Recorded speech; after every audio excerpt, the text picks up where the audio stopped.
Our most basic instinct is not for survival, but for family. Paul Pearsall.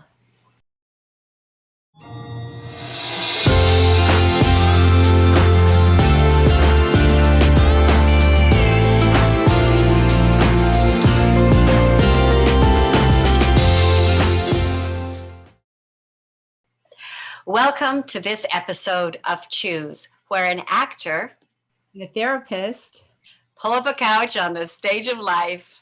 and help you use your power of choice to better understand your family. I'm Cindy Barlow, the actor, And I'm Wendy Rawlings, the therapist. and our mission is to remind you that you can't choose your challenges, but You can choose your response. in every single episode, Wendy and I want to give you at least one tool to help you make the healthiest choices. So we're going to give you that tool pretty quick. When you And think it's of the a word doozer family, today. I love this. when you think of the word family, what do you think? How does it make you feel? Are you happy with those thoughts and feelings, or do you wish that they were different? I want you to press pause on this recording and write down 5 things that you think or feel when you hear the word family. So, in a moment, maybe you'll share with what you thought in our down below. But Wendy and I, we both went to the internet and we decided to look at how people describe their families and what their thoughts were. So here's a few of them. The people in your life that you can count on, blood relation or not. The people who have demonstrated loyalty when they didn't have to. The people who put up with you when you are at your worst. The people who you first think of when you need someone to talk to. The people who don't judge you on a handful of mistakes, but rather see the big picture of who you are. Some of the comments were less positive, like this one: a judgmental group of people who don't like who you are or the beliefs or ideals you carry, and instead of accepting you for who you are, treat you with vitriol and derision in order to mold you into whatever version of yourself fits into their comfort bubble. And here's another one. I have a good family who tried right or wrong. I feel lucky they cared. So I have a good family who tried, whether it was right or wrong. I feel lucky they cared. We're so different in all aspects, but they helped me be the person I am, and also learned from my actions and mistakes that the impact it had on others is our biggest regret when we get older. How did your list compare with what we just read? Families, we're never neutral about families. We either love them or we hate them. We either they're going well or they're not going well. Families are so different, both in composition and in execution. Every family has its own DNA, literally and figuratively. Our parents come together, bringing their own backgrounds, traditions, and beliefs, and then raise us based on those abstract concepts. Some parents don't raise their children together. Some families have help from grandparents, other extended family members, friends, neighbors, or nannies. Each family system is so different.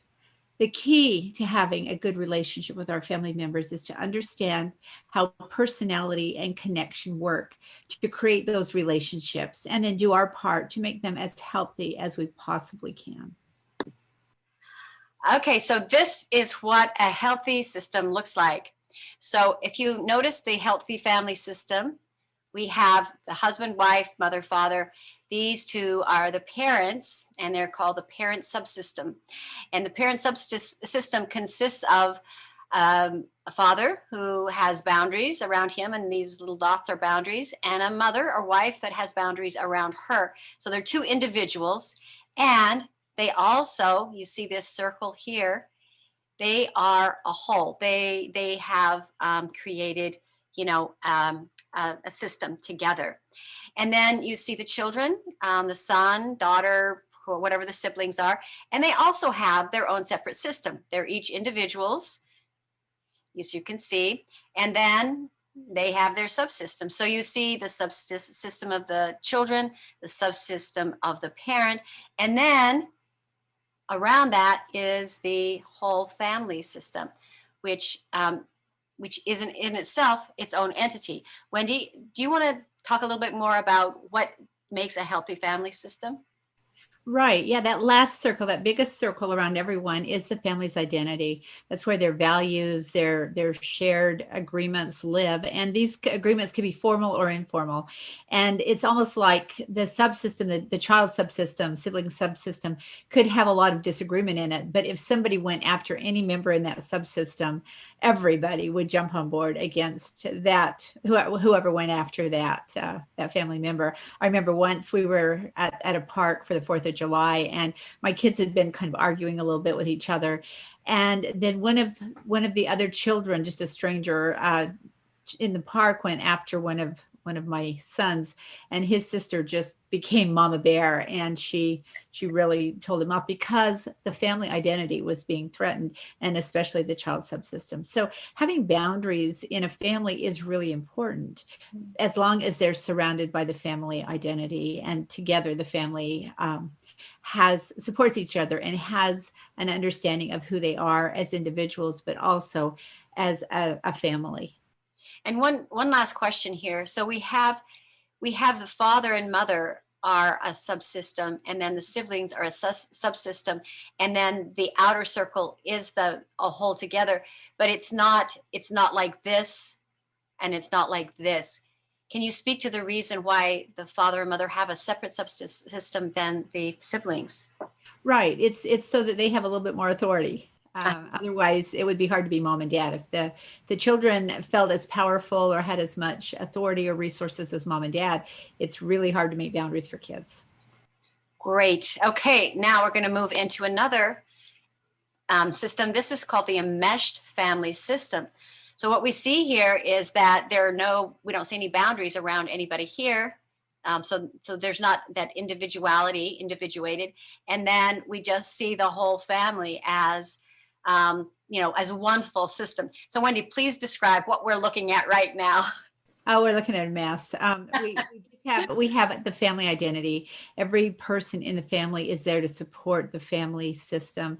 It's dysfunctional. Usually, there's one or two members of the family who need or demand extra help. Usually, it's the kids taking care of the parents. A lot of times, that's what I see.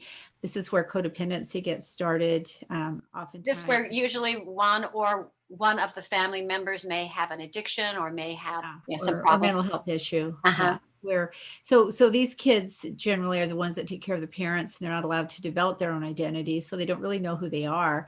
When they leave home, they feel a little bit lost because they never got the opportunity to become who they were in the safety of a family system with its own boundaries.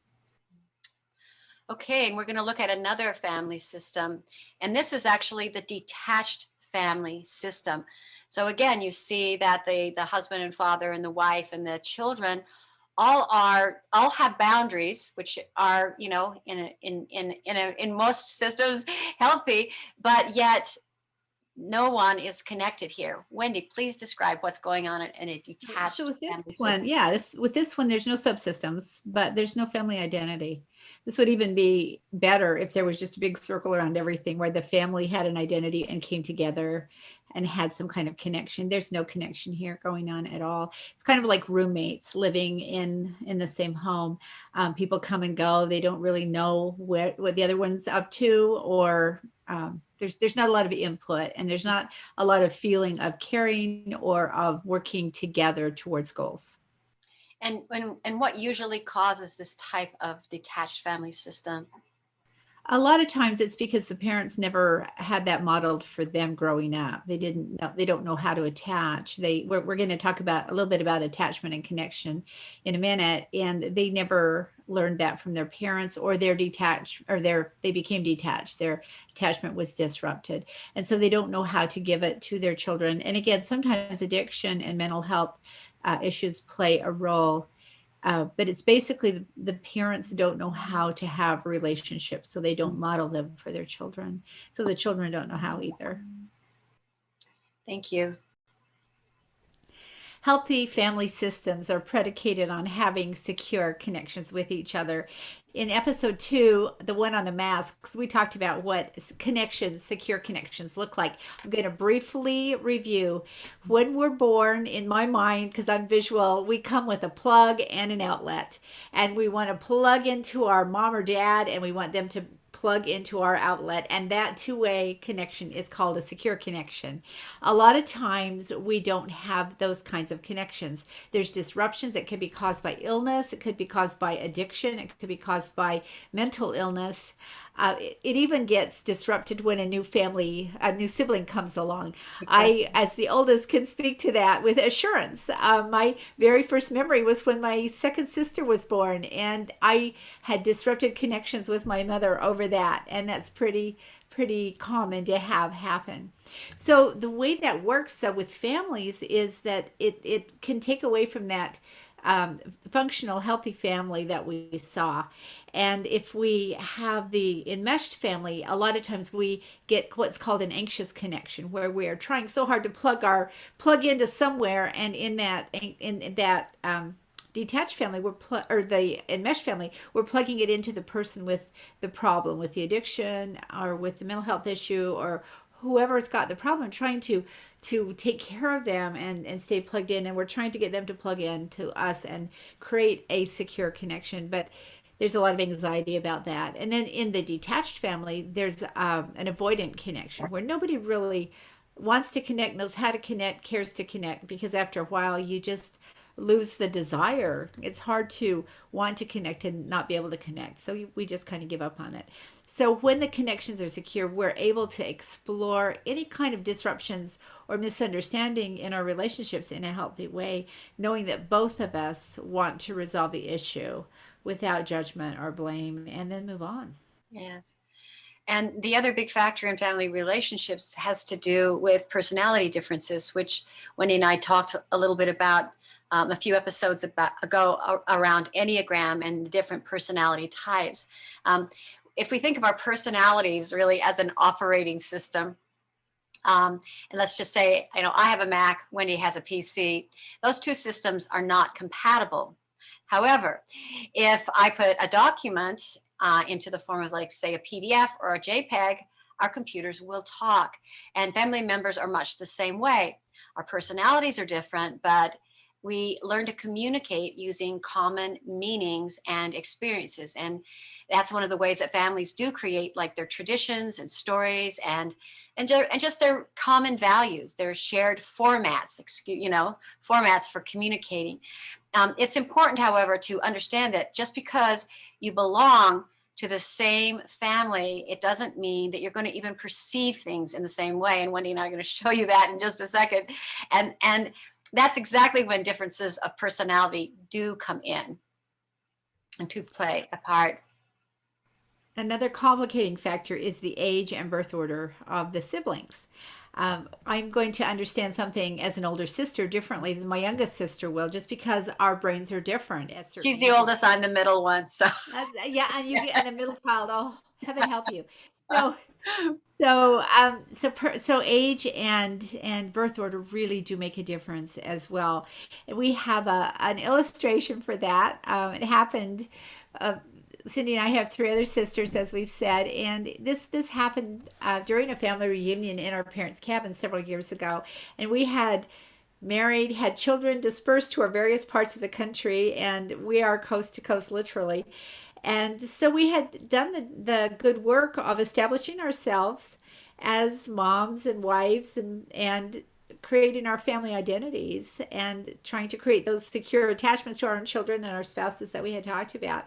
And then we got together for this family reunion. and this was really the And first time as real adults, having kind of almost raised our kids, but just being in a place where we could look at each other like we weren't in high school anymore.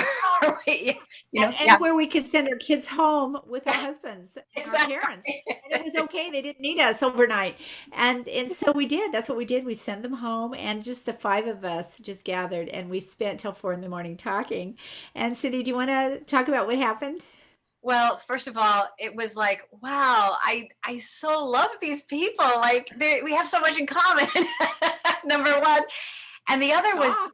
to hear everybody's story about what it was like growing up. And I'd be like, I thought you were the one that, had this, or, I didn't see it that way. And so what we realized is that even though there were five of us, we each had five different parents, five different stories about growing up, and different ways in which we saw each other, and it was very surprising actually, because you'd think that we would all have known and understood this, but it was a complete like revelation for us. It was. We had the best time till 4 in the morning, and we laughed and we cried and we relived the times. We had one bathroom, five girls getting ready for school. It was insane, and we had a great time. And then we did things together, like cooked and did the dishes and cleaned the cabin and came home, and it was just a lovely, It was so much fun. eye opening. I know. I really miss our sisters' reunions. We haven't been able to have them for a little while. I hope we get one soon. Yeah. So Cindy and I talked about why that went well and some things that we learned, some kind of guidances that we can give other people about why that worked. And so the first one is that we brought our authentic selves to the process. There were no walls, there were no defensivenesses, there was no judgment, and we let each of us be our own selves without being someone that we thought someone else wanted us to be. Yeah, I've always really appreciated that about our family. And, the other thing that we realized is that in order to build trust, you need consistency. And sometimes that's not easy in a very busy life, in a very busy world, but it's important to be consistent.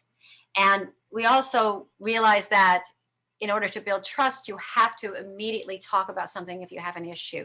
It's really, really important. I was telling Wendy earlier that the difference between a feud and a misunderstanding is the time in which you talk about something. A feud is like goes on 10 years and then you're finally talking to me about that. Yes. Get it over with as fast as possible. And then remembering and recognizing that being close doesn't mean being clones. So having differences, celebrating them, and celebrating each other's success is huge in a family. Yes, we don't want to be clones of each other. That's right. And another is realizing that knowing each other since birth doesn't mean you understand each other, and knowing your parents since birth doesn't mean you understand them really at all. We're constant. I mean, Wendy and I are constantly learning things about our parents that we thought, did you know that? So whenever you are listening, try and be empathetic. Put principles before personalities. Exactly. And we talked about how to resolve differences quickly. Sometimes we don't know how to do that or what would be the best thing to do. It helps just to ask, what can I do? What do you need to hear from me? How can we take care of this quickly? And Wendy's really good at doing that. I really appreciate that about her. And sometimes, we feel the fear of being blamed or judged. And that's a lot of the reason we hold back sometimes. Sometimes we're waiting for the other person to make the next move. Change is sometimes feels awkward. Change does. But, it's important to not let that stop you, right? In healthy relationship, change acknowledges growth, and it is to be embraced, not avoided. Exactly. Sometimes, well, often the scariest people to talk to about hard things, raw things, are our family members Totally. because we have to talk to them. We have to see them after we talk to them. It's a lot easier to tell a stranger at a bus stop your whole life history because they're getting on the bus, you're getting on the bus, and you don't have to see each other again. So we put off the talk. And this creates a lot of misunderstanding, a lot of resentment. It's actually more important to have that authentic, difficult conversation in real time with family members instead of hoping the issue goes away. This is a hint, it never does. It reinforces trust and builds the relationship when we can have that conversation sooner than later instead of sowing the seeds of the inevitable conflict that will happen in the future if we don't. So if you haven't heard this before, the theme is really, trusting people. And I realize that every time I'm dishonest, it's because I don't trust. I either don't trust myself, I don't trust the other person, I don't trust God, you know. And years ago, I was living alone with my son. I was a single parent, and he was about maybe 7 or 8, and we didn't have a lot of money. And this one day I came home and I had a $5 bill, and I just put it on the counter, and I was thinking to myself, is that going to be tempting to my son? Maybe I shouldn't just leave it there. And then I thought, nah, it'll be okay. So I went off, did my thing, and I came back literally about 5 minutes later, and the money was gone. And I thought, okay, I looked around, I looked to see if there was any wind that blew it off anywhere. And it was like, no, there's just me and my son in the house. So, he must have taken it. So I brought him in, and I said, I had $5 here. Do you know what happened to it? And he said, no, I don't. And I said, are you sure? And he's like, yeah, I don't have any idea. And I said, well, there's just the two of us here. I don't know. It could have gone anywhere else. And he's like, I really don't know what happened to it. And I said, okay. And I thought to myself, I think he's lying, but I really don't know exactly what to do. So what I said to him was, okay, I'm going to believe you 100% because I trust you, because I trust us and I trust you. And if you're lying, then our relationship isn't built on anything real. It's not built on trust. It's not built on, something authentic. But because I love you and I trust you, right now I'm going to believe you 100%. And I just left it at that. And I went about it deciding that was exactly what I was going to do. And literally about a half hour later, my son came in the room and he hands me $5. And we both understood exactly in that moment what that meant and what it was, why it was so important to me, because the $5 wasn't as important as he chose me. He chose our relationship over this money, which I know was a lot of money for him at the time. It would have been really great. And so that, I think that was the last time I remember. I don't think he's ever had to ever lie to me again. And there was such trust built up in that. So trust is so important, and being honest is so important. It is. That's a great story, Cindy. It's a great story. So we're making family sound so easy, and so I know. uh, just a piece of cake, right? But we both You know, lived with us. having been on both sides of family, it is tough. It is really tough, and we're going to share a tough thing with that happened to us in just a minute. But we want you to also know and keep this in mind that it's never too late to have a happy childhood. And we both have experienced this. It's not like we're just saying this as a cliche. It's No, true. it is real. And but the way you do that is you go back and you go back to your childhood things that happened with your adult resources. You revisit them. You can't change what happened, but you can change the way you think and feel about what happened. You can take the lessons and realize how much they grew you through your whole life. And then your perception is completely different.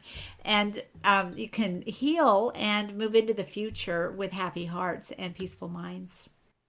And so Wendy and I are going to show you something. And this is actually the first time we've ever done this together. And the one cool thing about having a sister who's a therapist is she's got all these wonderful exercises. And so when she told me about this, I'm like, we have so totally got to do this. So Wendy and I prepared um, these pictures of a happening in our childhood, something that had happened. And this is when I was about 6 years old and Wendy was about 12 years old. We had a year that was pretty tough in our family. Um, we had our youngest sister died. She lived for about 18 hours, and she'd had the cord wrapped around her, and she died. So our whole family had to go through the grief of that. I know for me, I started first grade that year, which was very scary for me to do. And then also that was the year that JF Kennedy died. And so the whole country was in mourning as well. So there were personal things, and then bigger things. And of course I was much younger than Wendy was in terms of being able to understand what all this was. So we're gonna take you through a super super awesome little exercise, and I'm gonna pull it up here on the screen right now. And give me one quick second. Okay. All right, Wendy. So you guide us through this. Okay, can you make that bigger? Can you screen share or can you put it on slideshow? So what the exercise is to and this is Cindy's picture that she did, and we're going to have her explain it. But the exercise is to show this event that happened to us this year, or this part of the year, that display that in crepe paper, or sorry, construction paper. And this is what Cindy did, was use construction paper and show your family, show what your family was doing and going through in that moment or in that time frame. So Cindy, go ahead. Okay. Well, I actually, I feel like I didn't show what the family was going through. I showed what I was going through, Okay. in terms of the way I saw the family. So I got my cursor here. So I chose a color for everyone. So I chose blue for dad. And as you notice, I'm going to move us over here for a minute. As you notice, like on this side is sort of more out, and then this is sort of more in. And I felt like, he was away a lot, and then he was home a lot. And when he was at home, there was like such an energy force, and it's sort of like a bullet coming in. And so there was that feeling of him being away and then him being there. And when he was there, it was a big presence. And then I chose red for you, Wendy. And notice you're like more around than anyone else. And part of that is that during this time, I remember you kind of had to take charge of a lot of things, of the family. One of the things that Wendy and I didn't talk about yet is that that year, the other big, huge event was, I believe it was this year or just like the year later. Our mother really had, there was just whatever was going on in her life was such a big struggle that her nervous system really couldn't take it. And so she ended up having a kind of a nervous breakdown and was hospitalized several times. And so all this was very disruptive for all of us. So I put you here a lot. And then I put you as kind of a clone of dad a little bit, because you guys were a little bit on the same team, and he was telling you sort of what to do. And so this is right here is the figure of mom. And I put this because there was, our mother is always has had this very positive up nature about her, but she was sort of up and down, and couldn't handle it. And then I put this other side as up and down, but there was kind of a smoother side and a harder side. And I think that she always tried to show us the smoother side with kids. But when she needed to be, she could be a little bit more, just harder. And then I put Debbie up here. This is funny. Debbie is the second daughter. And I kind of always sort of saw Debbie as sort of more carefree. So I gave her yellow that was just sort of like, she was just sort of like rolling with it. And somehow was, just sort of stayed a little bit more positive about things. I'm not really even sure. Sometimes when I hear her story, I think, how did you do that? And then I put Julie as, Julie's the sister underneath me. I put her as green, and you notice that she's in sort of direct confrontation, and I always remember her as going head to head, with whatever was there. And I always wondered how she was able to do that as well. It's funny. And then our youngest sister, Peggy, just here, and I gave her purple. I'm not really even sure, just sort of like that was the color that I thought of her. And she was sort of the silent, she was the youngest, and she wasn't that old, and she was just sort of, there wasn't anything really active. It's just, if I put her a little bit behind mom, it's kind of protection there. So this is where I put myself right here. I'm orange. And what I find was that I just started hiding at that time. I really kind of, went inward, because I didn't understand everything that was going on. And when I went to school, it felt really scary. And I remember I had a really difficult time learning to read that year. The teacher scared me. The kids scared me. I was very, very shy. The teacher actually had to ask a little girl to be my friend. I was so shy. Unbelievable, now, Cindy. What's that? That's unbelievable I now. know, I know. I really am quite shy and still in lots of ways. But yeah, I really was super shy then. And so I'm hiding behind mom here. And then this heart was the baby that we lost. And, for me, when mom said she was having a baby, I was at that age that I was baby crazy. And I'm like, this is going to be my baby. I'm going to take care of this baby. And so it was really disappointing, and I know it was very, very hard on mom and very hard on all of us, but I know that the grief really did really affect her. So that's my story. That's great, Cindy. Thank you. And I just want to emphasize, I haven't seen this picture. I'm seeing it for the Yes. first time right now, and Cindy's going to see mine for the first time as I explain it. So this is super interesting, and it's a great illustration of how we saw things a little differently. We saw a lot of it the same. You'll see in a minute, but a lot Is of there things. anything in my picture that you're surprised about, Wendy, in terms of Um, of um no, not really. Not. I would have been, had we not talked at the cabin. Then yeah, oh, I would right, have. right, right, yeah, yeah. But we've talked a lot since then. Yeah. All right, you want to So go ahead and go show into yours? mine and Okay. I'll explain. We want you to be able to do these pictures yourself. So I wanted to show you a different way to do it if you don't have construction paper or that doesn't work for you. And Cindy, can you go back to your picture for a minute? I want to make something else kind of clear. As you were choosing colors and placement, did you notice that it really felt right to make them certain colors, shapes, and put them in certain places?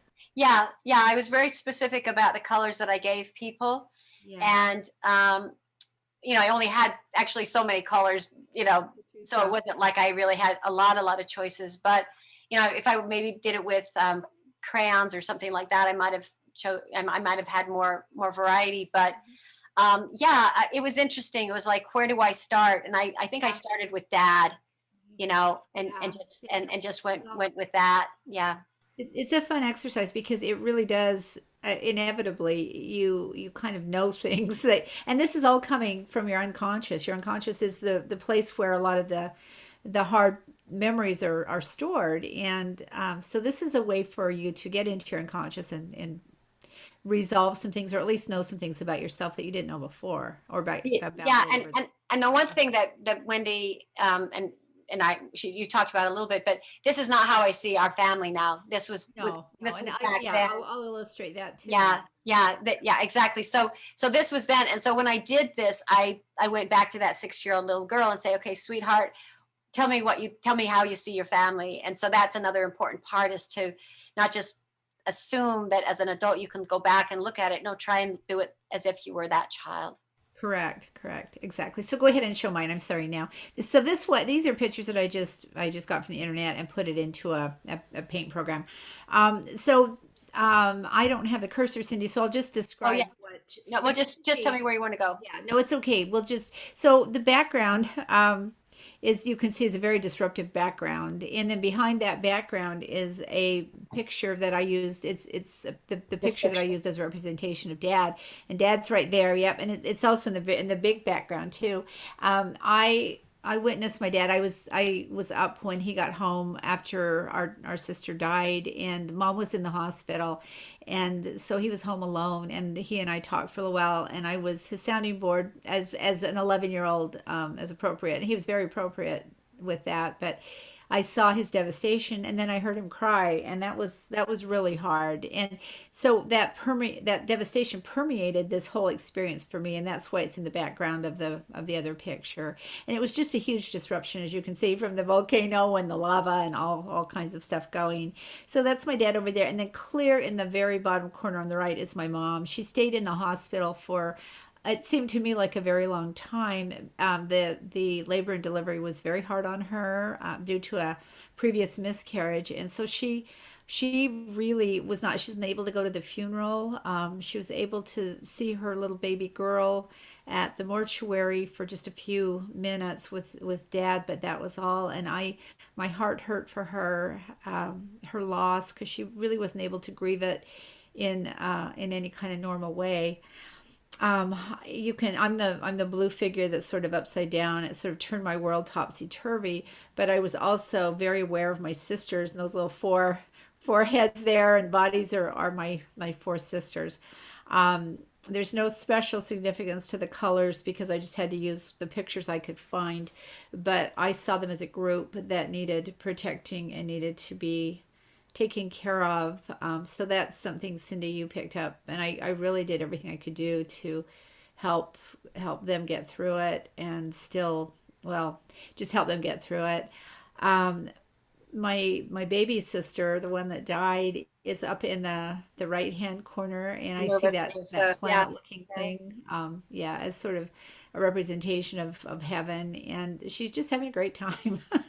Her problems are over, and and she's the only one that looks like a person in that whole picture. We're sort of raw nerves there, and so that's kind of how it looked for about a year, probably in my mind, and then things definitely resolved after that. Do you have any questions about that, Cindy? Yeah, it's really good for me to to hear your story because you were a lot closer to dad than I was, and Yeah, part of our story is just the what we were talking about earlier, that the order in which you're born does create your connections and the way that you connect. And so my concept of dad was that he was pretty angry a lot, like he'd be like, you kids, you better do everything, because if you upset your mom, she's gonna go back into the hospital, like there were things that we didn't see him the way you saw him. The way I see it with this picture is that in a certain way you became the caregiver for both of our parents. One was in the hospital, the other one, you saw him not being able to, that he had a big load, and trying to figure out how to take care of five daughters by himself, and then mourning the loss of his last one. And I do remember dad at this time, because I didn't understand death. I didn't know what had happened. And I remember how tender he was with me, and he was really trying to explain it to me. And that was a moment that was very important to me at the time. I feel like that was a moment I got closer to him because of that. But looking at all of this, it's sort of like, and I have to say, um, these kids look like they're cheering, but we really kind of we weren't really cheering. We were probably begging. We were really trying to find a way to get our needs met, while both of our parents were like breaking down, really. yeah. And And in and you my were the one that did it, Wendy. You were the one that held us together doing that.